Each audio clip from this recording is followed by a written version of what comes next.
Oye País, buenas noches, Oye País, yo soy Rudy González. Qué bueno que me acompañen en esta hora, como cada noche, aquí por Color Visión. Vamos a analizar juntos los temas noticiosos de interés nacional e internacional. Señores, ¿cuánta lluvia?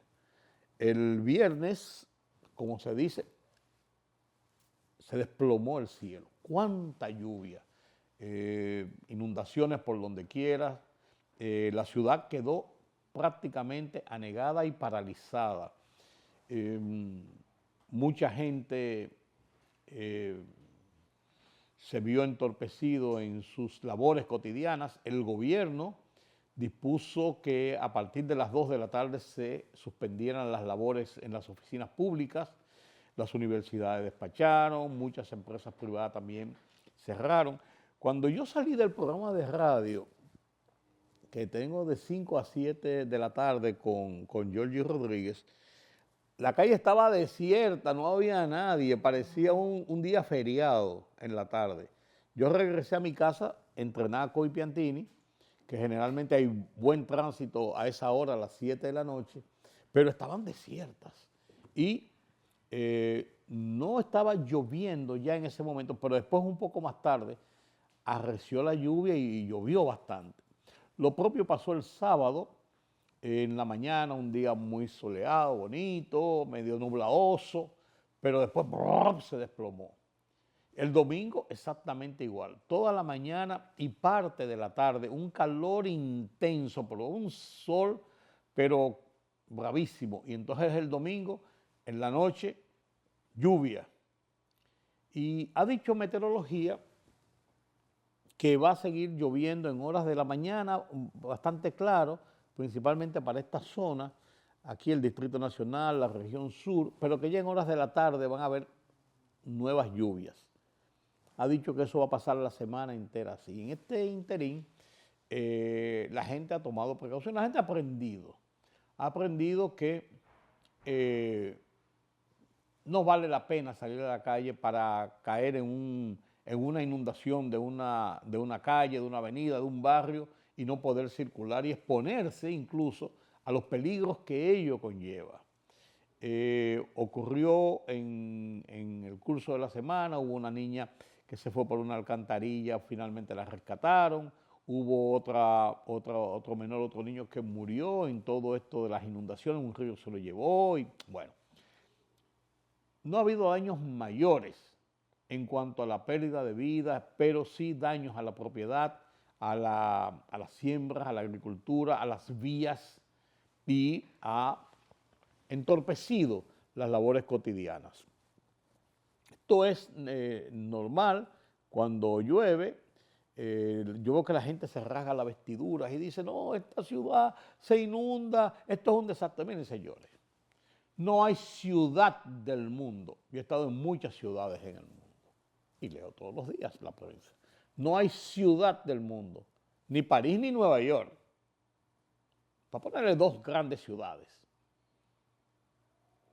Ni París ni Nueva York, por ejemplo, o Madrid, que soporte que en 2, 3, 4 horas se desplome, que caiga una cantidad de agua, que sea una lluvia tan torrencial y tal, que no resista el sistema de drenaje de una ciudad, esa cantidad rápida de lluvia sobre la ciudad.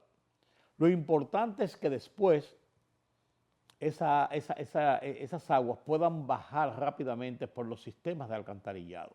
Ciertamente la ciudad de Santo Domingo necesita un alcantarillado nuevo de desagüe, eso es verdad. ¿Por qué? Porque la ciudad de Santo Domingo ha crecido mucho, donde había una casa en el polígono central, como se le llama en ese entorno, desde la Ortega y Gasset hasta la Núñez de Cáceres o un poco más allá, desde la Kennedy, ponerle hasta la 27 de febrero, todo eso se llama el polígono central. Eso se ha multiplicado de una forma tal, todos esos sectores, Naco, Piantini, Serrayé, Paraíso, todo, Urbanización Fernández, todo eso se ha multiplicado de una forma tal, donde había una casa familiar, donde había una casa, vivía una familia. Eso lo han comprado los promotores, destruyen la casa en un solar de 800 metros, 1000 metros cuadrados, y ahí te levantan una torre, y donde había una vivienda, te levantan una torre de 10, 12, 15 pisos, 2 apartamentos por piso, mínimo. Cuando usted viene a ver, una vivienda se convierte en 30 familias. Una familia se convierte en 30, con servicios sanitarios, afluencia de gente, cúmulo de vehículos, servicios públicos, y todo esto contribuye entonces a provocar que los drenajes normales que ha tenido la ciudad ya no soporten esa afluencia de demanda. Esa es la realidad. Y no se ha hecho nada en consecuencia. Lo más que se ha hecho son en la avenida Núñez de Cáceres, cuando se hizo el parque de las praderas, que entra a las praderas, que eso era ahí, se anegaba, eso era un pantano.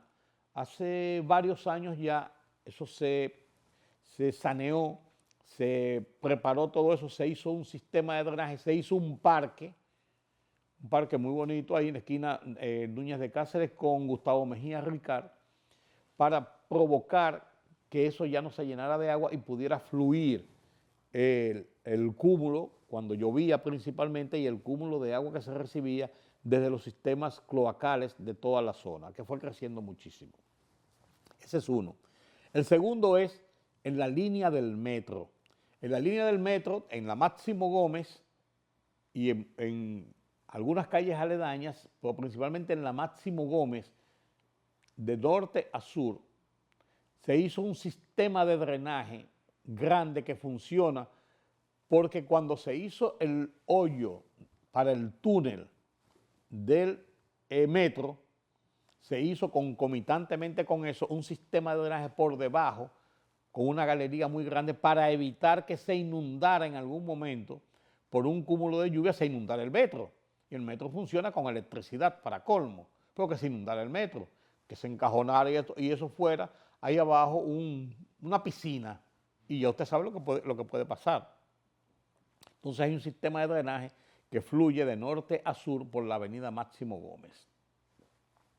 Concomitantemente con eso se han arreglado algunos sistemas de drenaje en la misma Ortega y Gasset, a donde se hizo el túnel que llega hasta la UAS. También se hizo, cuando se hizo ese túnel, un sistema de drenaje para fluir el agua de norte a sur. Y así hay algún sistema de drenaje, pero no funciona. Ese es lo primero, porque no tiene la capacidad para funcionar en el nivel que ha aumentado la población. No ha sido igual en el nivel que se ha agrandado, se ha aumentado, se ha puesto en capacidad un drenaje en la ciudad. Eso es lo primero. Lo segundo y más importante, o tan importante como eso, es la educación ciudadana y la acción de la autoridad. El Ayuntamiento del Distrito Nacional, que tiene la responsabilidad de limpiar los contenes, las alcantarillas, lo que le llaman los imbornales, que son esas alcantarillas donde cae gran cantidad de agua, va recogiendo el agua y caen. Puede ser un séptico, puede ser un sistema que cae al sistema de drenaje y por ahí sale al mar. Está tapado frecuentemente porque la gente echa basura, hojas de árboles, los fondos. Y usted ve cómo se va llenando, además, las calles. Aquí se va acumulando tierra, una construcción y dejan la tierra ahí, se limpia poco las calles y eso se convierte en un lodo y bloquea esos imbornales o esas salidas normales de alcantarilla para que fluya el agua. O sea, combinado esos dos factores, poco pasa en la ciudad de Santo Domingo, que ya requiere con urgencia un sistema de drenaje mayor para evitar daños peores cuando vienen las temporadas de lluvia. Ahora en junio comienza la temporada ciclónica.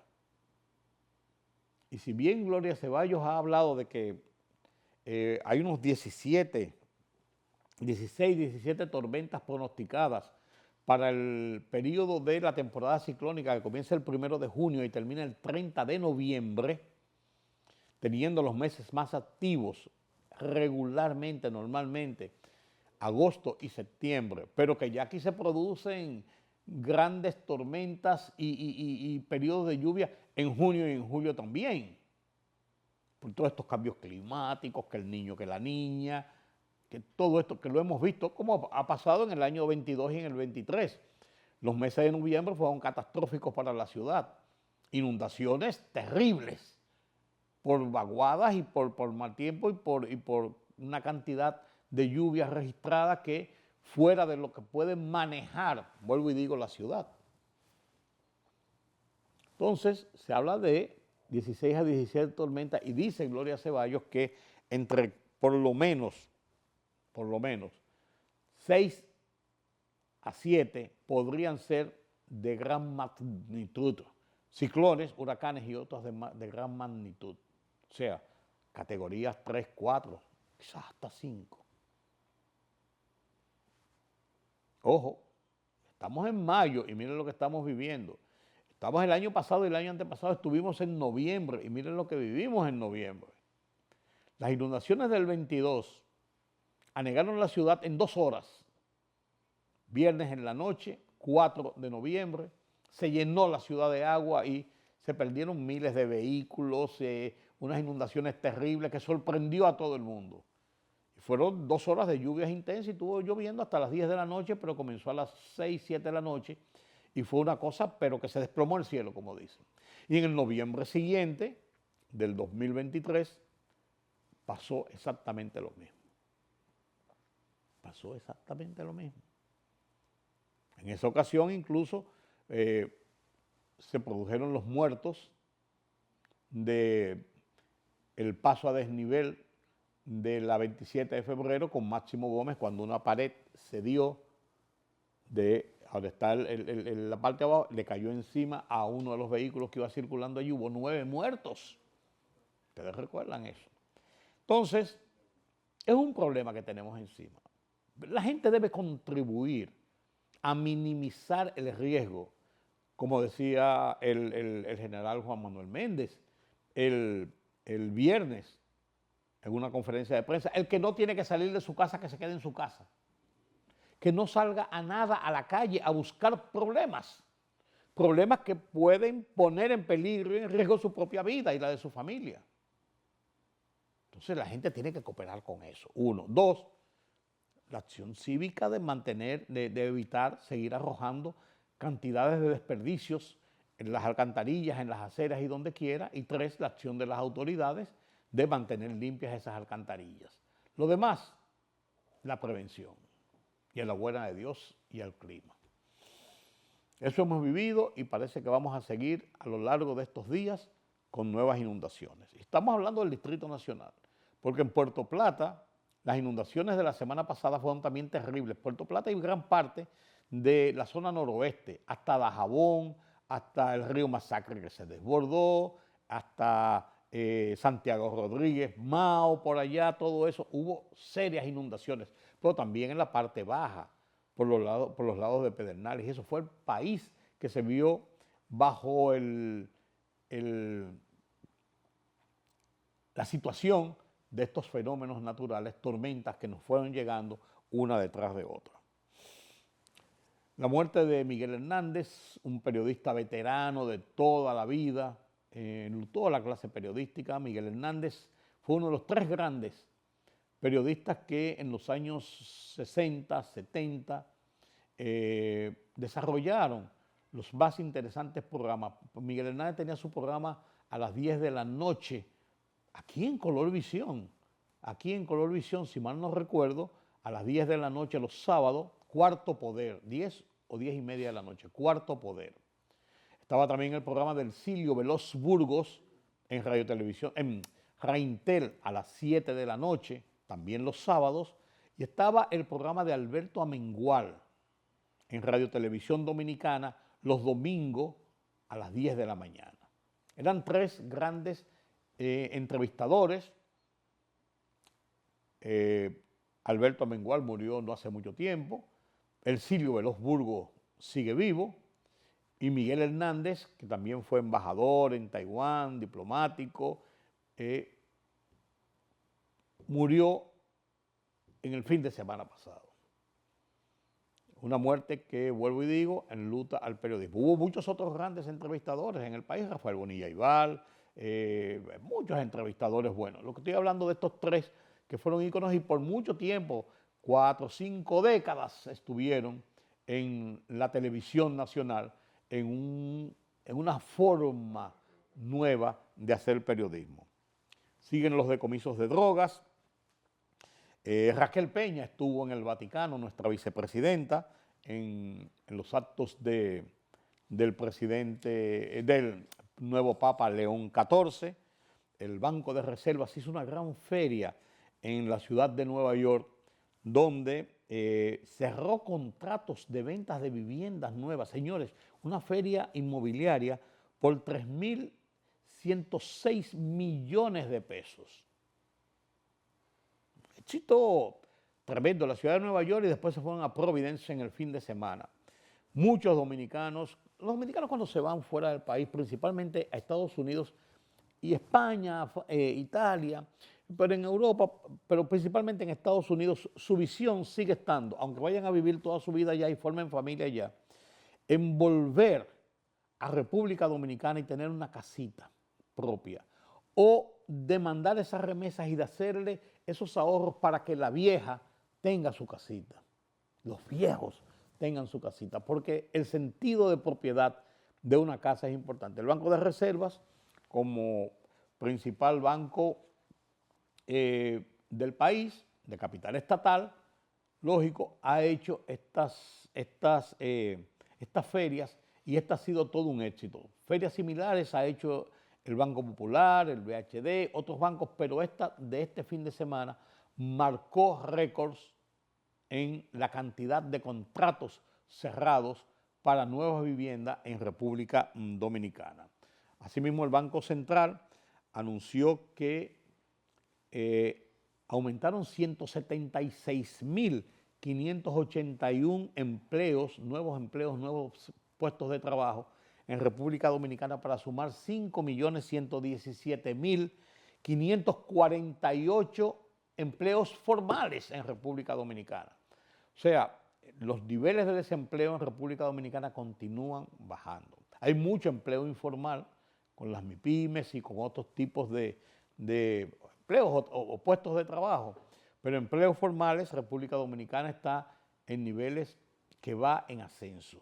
5.117.000 empleos en total en República Dominicana, de una fuerza laboral de aproximadamente 7 millones de personas. Bastante interesante, bastante importante. Joe Biden, la revelación de su cáncer, Donald Trump tratando de lograr un acuerdo, Rusia-Ucrania, y en Haití la violencia continúa, pero están enfrentando a los líderes de las bandas, por lo menos del ¿cómo que se llama? Maguazú 400. Estos y otros temas después de la pausa. Agentes de la Dirección Nacional de Control de Drogas confiscaron un alijo de 334 paquetes de cocaína introducidos en auyamas fabricadas en resina plástica durante una operación de interdicción conjunta desarrollada en el referido puerto multimodal Caucedo. De acuerdo con el informe oficial, la droga estaba distribuida en 2 contenedores de exportación cuyo destino final era Madrid, España, vía el puerto de Bélgica. En el primer contenedor se encontraron 239 paquetes y en el segundo 95, todos ocultos dentro de las auyamas falsas y envueltos en fundas plásticas negras. La Oficina para el Reordenamiento del Transporte, OPRET, informó este domingo que la construcción de la línea 2C del Metro de Santo Domingo avanza de manera significativa y se encuentra en su fase final con un 96% de las vías férreas instaladas. De acuerdo con la OPRET, actualmente se ejecutan trabajos eléctricos con un avance del 75% que incluyen la colocación de torres catenarias, alimentaciones eléctricas, subestaciones de tracción y distribución de energía, lo que permitirá dar paso a la instalación de los sistemas de señalización y telecomunicaciones. El buque escuela de la Armada Española Juan Sebastián Elcano llegó hoy a Santo Domingo con la heredera de la corona española, la princesa Leonor, a bordo y permanecerá recalado en la capital dominicana hasta el próximo sábado. Según informó la Embajada de España en el país, el emblemático navío hará escala hasta el 24 de mayo. En ese tiempo se celebrará el tradicional acto de jura de bandera a bordo, programado para el 20 de mayo a las 10 de la mañana y dirigido a ciudadanos españoles residentes en Quisqueya.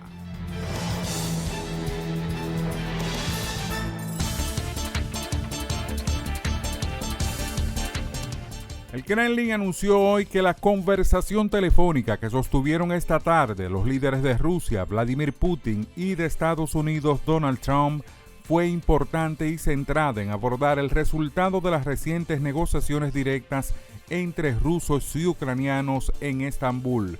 La conversación fue importante teniendo en cuenta las negociaciones que tuvieron lugar en Estambul, declaró a la prensa rusa el portavoz de la presidencia rusa, Dmitry Peskov. El primer ministro de Haití, Alix Didier Fils-Aimé, llamó a la unidad nacional y al trabajo colectivo a fin de crear las condiciones que permitan celebrar un referéndum para reformar la Constitución y elecciones libres, inclusivas y creíbles en un país sumido en una profunda crisis donde no se realizan comicios desde hace una década. El primer ministro participó en un acto por el Día de la Bandera, cuya celebración por decisión del Consejo Presidencial de Transición y del Gobierno se trasladó este año de Arcaye, en el departamento oeste y cuna de la bandera, a Cabo Haitiano, en la costa norte, generando disgustos en diferentes sectores que también criticaron el gasto excesivo que supuso el cambio de escenario. El gobierno británico dijo que ha alcanzado nuevos acuerdos con la Unión Europea para impulsar la cooperación en defensa, facilitar el comercio de alimentos y los controles fronterizos en la primera cumbre formal de las dos partes desde el Brexit. El primer ministro Keir Starmer dijo que se reunió con la presidenta de la Comisión Europea, Ursula von der Leyen, y otros altos funcionarios de la Unión Europea en Londres, afirmando que los acuerdos reducirán la burocracia, harán crecer la economía británica y restablecerán las relaciones con el bloque comercial de 27 naciones después de que el Reino Unido dejara la Unión Europea en 2020.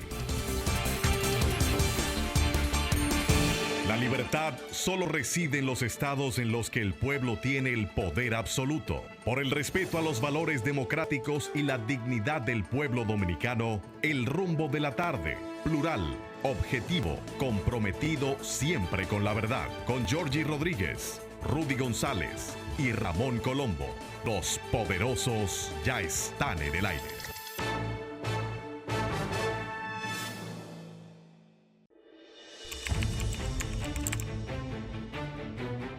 Periodismo de investigación, columnas, opinión, análisis, reportajes de fondo.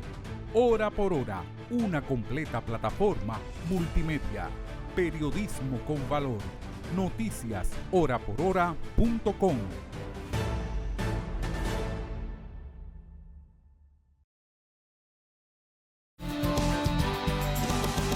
El Papa León XIV inició este fin de semana pasado ya su labor como papa de cara al público. Salió a la Plaza de San Pedro en su recorrido de los domingos.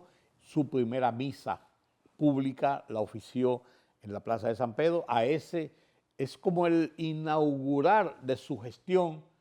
Ya lo otro era la organización interna después de su elección, o sea, nombrar sus asistentes, su gabinete, organizar todo, organizar y estructurar su agenda, y el domingo arrancó su su gestión hacia el público. Y allí muchos jefes de Estado, dignatarios fueron a participar en esa primera misa pública que es el inicio realmente de su gestión de papado. Y estuvo nuestra vicepresidenta Raquel Peña. Y como dama bien puesta, como católica, él se encontró con el Papa, como es lógico, le dio un saludo, le dio el saludo de los dominicanos, el Papa envió la bendición a República Dominicana, en un gesto muy bonito, en un gesto que habla mucho de lo que es la fe cristiana que profesa el pueblo dominicano. Usted puede ser cristiano o no, el Papa es una realidad, es el jefe de gobierno que más adeptos tiene, por así decirlo. 1.400 millones de fieles a nivel del mundo tiene el catolicismo, el Papa es su máximo líder. Y ahí está, un Papa incluso con un origen latino, que se habla de República Dominicana, un Papa que estuvo siendo sacerdote varias veces en República Dominicana, que se ha hablado de, que él mismo le comentó a sus seguidores, a sus cardenales, compañeros, que su madre y su abuelo tenían ascendencia dominicana. Su madre de nacionalidad española habría nacido en República Dominicana. De todo esto se habla. Pero es un papa que en ese sentido, por su tanto tiempo de sacerdocio en el Perú y visitas a muchos sitios de América Latina y su cercanía con Francisco, al Papa que sucede, mientras los dos eran obispos, eran sacerdotes, eran obispos, uno en Perú, otro en Argentina, hicieron buena relación y hay ese sentimiento latino. Entonces esta presencia de la vicepresidenta de República Dominicana fue importante, fue trascendente, es una demostración del respeto de los dominicanos hacia la iglesia, hacia el cristianismo, hacia el propio Papa. Enhorabuena, qué bueno. Miren, el caso de la grosería contra el Listín Diario por parte de una plataforma de comunicación vino a acrecentar lo que es la discusión en torno a la ley de libertad de expresión, que tiene un punto nodal. El punto es, además de establecer reglamentaciones para el manejo de ese ejercicio, de ese derecho constitucional que es la libertad de expresión, la libertad de prensa, pues tiene que tener una organización de cómo ese ejercicio se practica. No puede ser la tonta y la loca, porque no somos ni tontos ni locos. Tiene un punto de inflexión importante que es el tema de las redes sociales. Señores, y lo que uno ha visto en la última semana, en el desborde que hay entre esos, yo no puedo decirle comentaristas, entre esas personas que usan redes sociales y que usan programas de televisión y de radio para desbarrar contra la prudencia, contra la decencia, contra todo, decir lo que les viene en gana, insultar y llegar hasta la extorsión incluso. Lo que uno ha visto, este desborde de los últimos días, nos indica que sí es necesario establecer, yo no hablo de controles, sino reglamentaciones. Esto no puede continuar, señores. A mí me ha cuadrado un poco la cabeza lo que Nanfí Rodríguez, uno de los redactores de esta ley, de este proyecto, haya hecho la semana pasada, que habló de sacar ese capítulo completo que se refiere a las redes sociales y dejarlo aparte. Yo no sé, yo no entiendo esa parte, porque no quisiera pensar que sea fruto de las presiones que esos grupos y que esos personeros que interactúan en esas redes sociales, que interactúan en programas, en los medios audiovisuales, que son capaces de decir cualquier cosa de cualquiera con el mayor desparpajo, sin temor a nada, al contrario. Canales de la extorsión posterior. Yo no quisiera pensar que frutos de las presiones que esa gente han comenzado a emitir porque quieren seguir haciendo y deshaciendo sin tener ningún tipo de reglamentación, sin ningún tipo de advertencia o de reglamentación para su manejo. No quisiera pensar que esas presiones hayan motivado esta decisión de sacar eso. Yo he hablado con algunos directores de medios y con gente que participó en eso y están escandalizados con esto. ¿Por qué? Yo no sé. Yo no he llegado más allá porque no quisiera toparme con la realidad de que las presiones de esa gentuza haya llevado a los límites de sacar la posibilidad de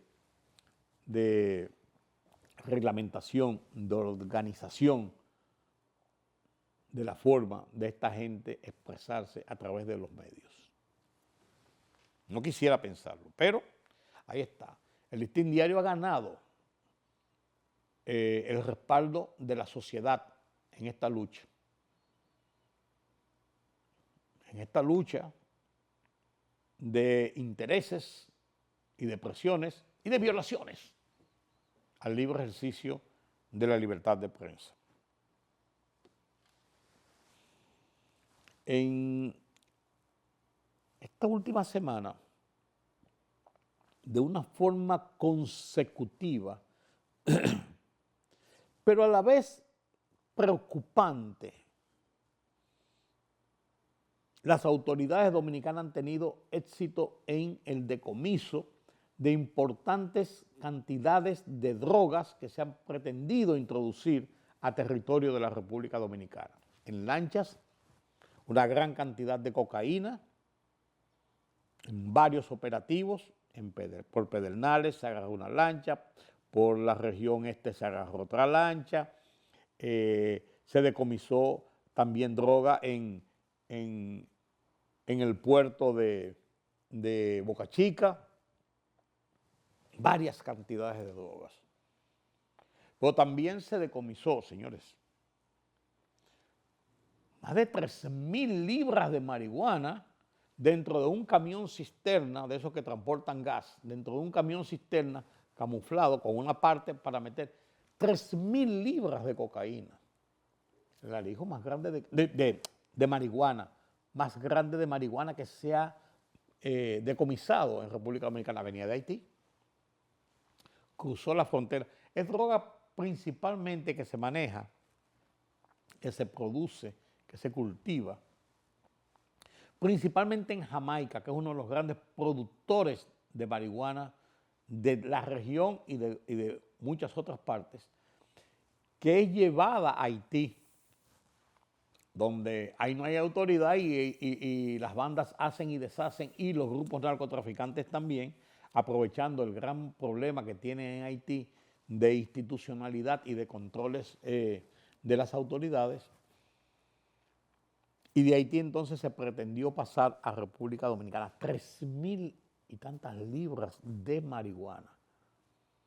Uno supone que esa droga, gran parte es para después transportar de aquí a otros países, pero también hay que pensar que puede quedar gran parte de esa droga también para el consumo en territorio dominicano.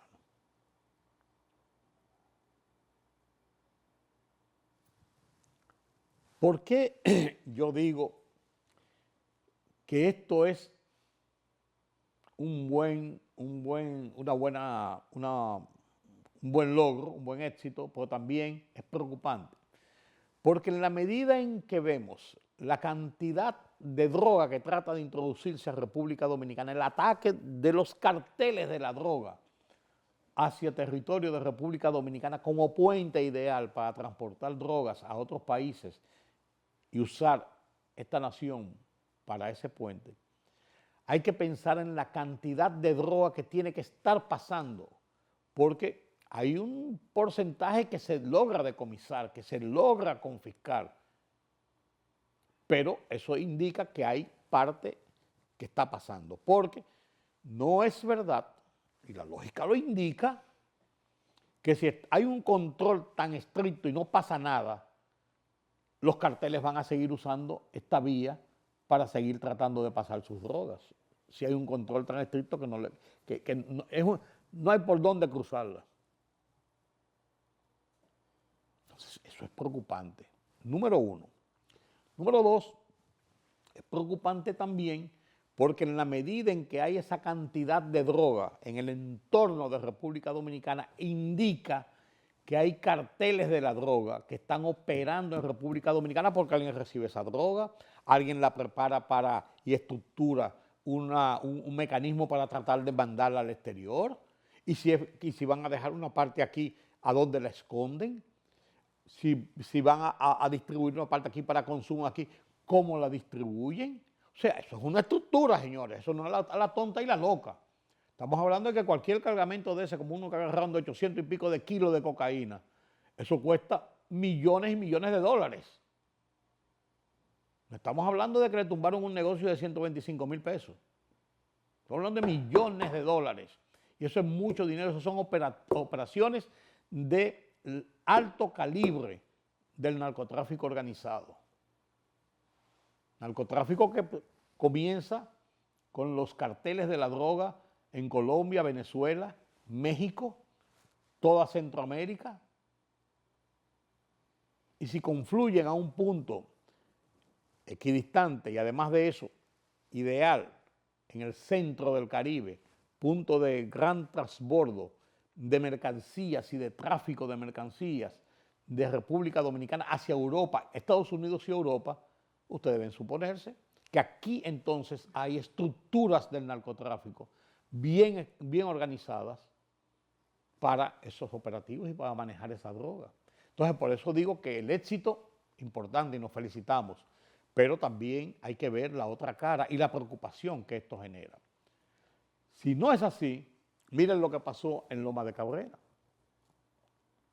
Este sábado pasado, un tiroteo hasta ahora entre grupos rivales de bandas por tráfico en la frontera, tráfico ilegal, claro, de droga en la frontera, 5 muertos. Me acuerdo del caso de Paya, que ejecutaron 7 y un nicaragüense, me parece que fue el único que resultó vivo, y todavía la gente están por ahí purgando penas, muchos de ellos sueltos ya, pero la droga nunca apareció finalmente. Se está hablando de más de 1,000 kilos de cocaína. Se tejió toda una cosa, que si fue aquí, que si llegó a tal sitio, que si en tal almacén, que si... No apareció la droga. Y ahí habían involucrados incluso miembros de las Fuerzas Armadas en ejercicio, activos. Aquí, estos 5 involucrados en grupos rivales, según las primeras informaciones que se han divulgado, en grupos rivales de narcotráfico, ¿qué es lo que hacen? Pasar droga. Entonces, tenemos que pensar en que en República Dominicana estamos teniendo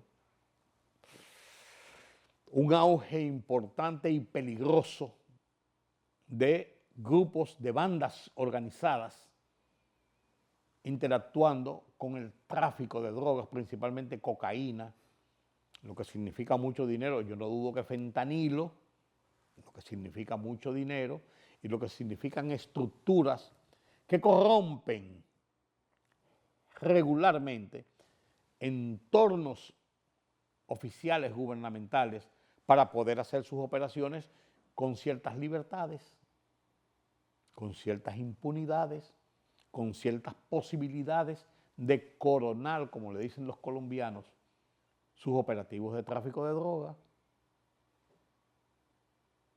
Porque así es que funcionan. Es mucho dinero. Mucho dinero. Entonces, es bueno el éxito.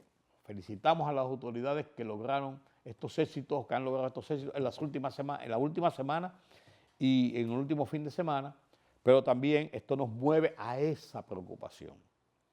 Y tenemos que pensar en ello, porque con esconder la cabeza debajo de la tierra, como hace el avestruz, no significa que no estemos dejando al descubierto todo el resto de nuestra anatomía. Hay que pensar en esto, señores.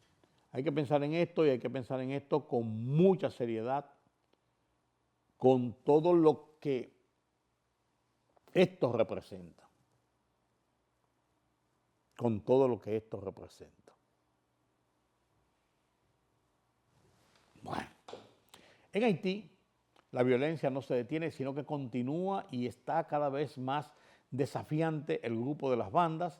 La policía y las autoridades se ven como que avanzan un poquito y se retrotraen. Ya ha dicho la policía que estas bandas están tan bien armadas que los superan en capacidad de fuego. A cada rato sí un comunicado que sí, que mataron tanto, que agarraron tanto, lo que fuera. Pero la situación sigue bajo control de la violencia y de las bandas.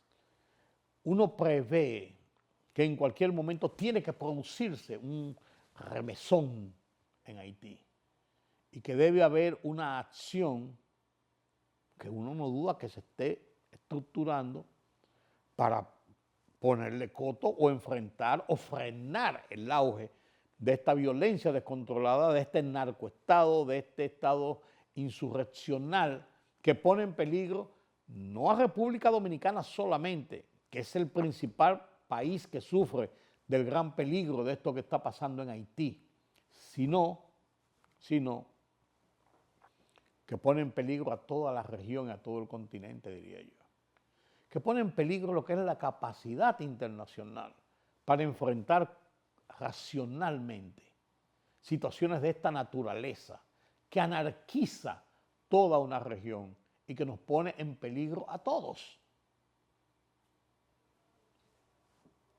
Realmente es una situación compleja. Ahí en los Estados Unidos, por eso yo le decía una vez a ustedes que uno ve como esa pasividad. Yo nunca me entendí y lo critiqué. Cuando en el 2023,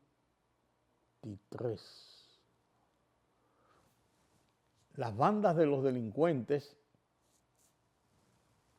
armados, asesinos, secuestraron 17 misioneros norteamericanos que estaban allí en labor de ayudar a los pobres, venían de visitar un orfanato y fueron secuestrados durante más de 2 meses por esas bandas que pedían como rescate $1 millón por cada uno de ellos. Después se supo que 2 de ellos lo soltaron porque la familia o de alguna forma pagaron $300,000 de rescate. Después los demás no lo pagaron y después finalmente que supuestamente huyeron y se le escaparon a sus raptores que lo tenían en una zona despoblada y lograron llegar a una comunidad y escaparon. Esa fue la última versión.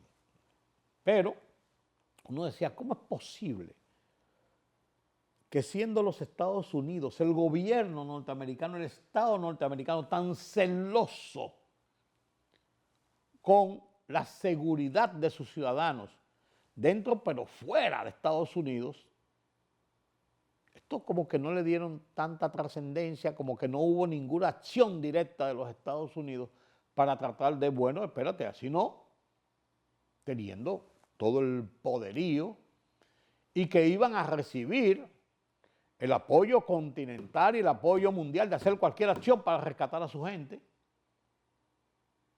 Y de paso, Niña Pita, ponerle fin a la violencia y las actividades de estas bandas. Uno se extrañaba esto. Sin embargo, en los Estados Unidos se estaba cociendo otra operativa. Agarraron a uno de los jefes principales del grupo de los Mauazú 400, el que dirige Jimmy Cherizier, alias Barbecue, pero este era uno de los líderes principales también de los Mauazú 400 y estaba en la Florida y estaba preso, condenado a 35 años de prisión por una serie de acciones violentas y este tipo de cosas. Pero desde la cárcel daba órdenes e instrucciones y se le atribuye haber sido el que ideó, el que dirigió y que mantuvo todo el operativo del secuestro de estos 17 misioneros que incluía 5 niños. Porque una de las exigencias de los Mauazú 400 cuando raptaron a esta gente era que además de pagar $1 millón, lo pusieran a él en libertad.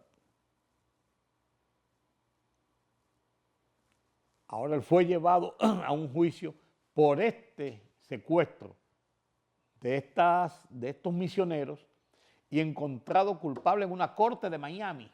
Está a espera de condena. Ya el jurado lo encontró culpable. Le van a meter cadena perpetua seguro. Pero uno ve a la distancia, el tiempo, los norteamericanos esperan su momento. A veces uno dice, ¿por qué torpes son? Ellos saben lo que están haciendo. Uno no ve las estrategias, uno esperaba otra reacción con este secuestro, pero ellos tomaron su decisión y tuvieron su reacción en el momento que entendían que era propicio y que era lo que ellos querían hacer. Y punto. Y lo hicieron. Y lo hicieron. De eso se trata y todo indica que este golpe a los grupos esos, los Mauazú 400, o los va a presionar a tratar de buscar venganza o de fijar cosas, o los va a poner a resguardo. Pero alguna reacción va a tener esta condena y haber develado que este tipo, que era el jefe de ellos, desde prisión había organizado y dirigido toda esta operación de secuestro y que los norteamericanos no se quedaron de brazos cruzados, como todos entendimos, aunque esperábamos acciones más contundentes en ese sentido. Esa es la verdad, esa es la realidad. Esa es la realidad, señores. Permítame la pausa.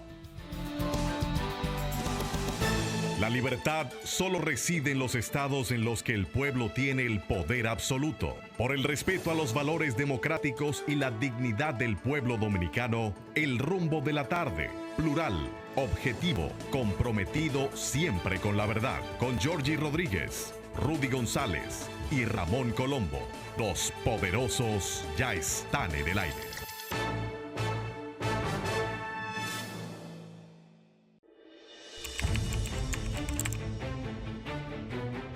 Periodismo de investigación, columnas, opinión, análisis, reportajes de fondo.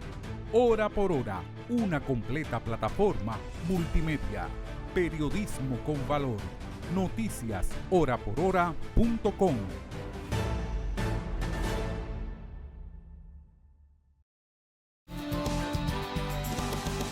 No fue posible la semana pasada lograr el face-to-face que se esperaba entre Vladimir Putin y el presidente Zelensky para buscar vías de solución a la guerra rusa contra Ucrania. Yo no digo que es la guerra entre Ucrania y Rusia, sino la agresión brutal de Rusia contra Ucrania, que ha sido resistida como ellos no lo esperaban los rusos y que en un momento determinado volcó el mundo occidental en favor, en Europa y Estados Unidos, en favor de Zelensky y de Ucrania, y que ahora se está buscando una vía de avenencia para tratar de llegar a un final de este conflicto. Putin dijo que no iba a ir a esa reunión en Estambul. Finalmente entonces Zelensky no fue, pero dos grupos de negociadores rusos y ucranianos se reunieron para conversar sobre el tema y comenzar a buscar puntos de avenencia que no llegaron a nada. Pero por lo menos hay la apertura de ese diálogo. Bueno, ahora el presidente Donald Trump, que es quien ha estado empujando y presionando que se llegue a un acuerdo, dice que esta semana, después de una conversación del lunes con el presidente Putin, vamos a ver si buscamos un punto de avenencia y le comenzamos a buscar fin a este conflicto. Porque mientras tanto, la situación en Ucrania continúa bajo el asedio del bombardeo de los rusos y los ucranianos no se han quedado de brazos cruzados. La justificación de Putin para no asistir y para no participar directamente en unas negociaciones es que Vladimir Zelensky ya no es el presidente legítimo porque su mandato venció, aunque él sigue en el poder. ¿Qué quiere? Que hagan unas elecciones en una Ucrania bajo el asedio y el bombardeo y los ataques rusos en plena guerra. Qué abusador ese Putin. Qué abusador ese Putin. Como que también él es un hombre tan democrático. Y usted me dice, sí, él gana unas elecciones, pero caramba, ¿de qué forma? ¿De qué forma? Y la verdad es que esto tiene que llegar a un punto determinado. Y en el otro plano internacional, una noticia que no quiero dejar de comentar es el anuncio del cáncer en desarrollo, un cáncer sumamente agresivo de próstata, ya con metástasis en los huesos del presidente Joe Biden, de 82 años. Joe Biden es un hombre que aspiró a continuar en la Casa Blanca en una reelección en las elecciones pasadas, pero que su situación ya por la vejez, su situación emocional, sus formas ya no permitían que él estuviera ni en una campaña electoral y mucho menos en la posibilidad de ganar, si la tuviera, un próximo periodo, porque en una situación de esta naturaleza dejaría a los Estados Unidos en una situación bastante crítica. Kamala Harris, que fue su segunda, optó por la candidatura presidencial y perdió frente a Donald Trump. Tenemos a Trump ahí y tenemos ahora a Joe Biden enfrentando un cáncer de próstata agresivo con metástasis ósea que lo pone en una situación de extrema peligrosidad para su salud. Así es el mundo, así es la vida. Gracias por haberme acompañado en esta emisión de Oye País. Nos vemos mañana aquí en Color Visión. Yo soy Rudy González. Pasen un feliz resto de la noche.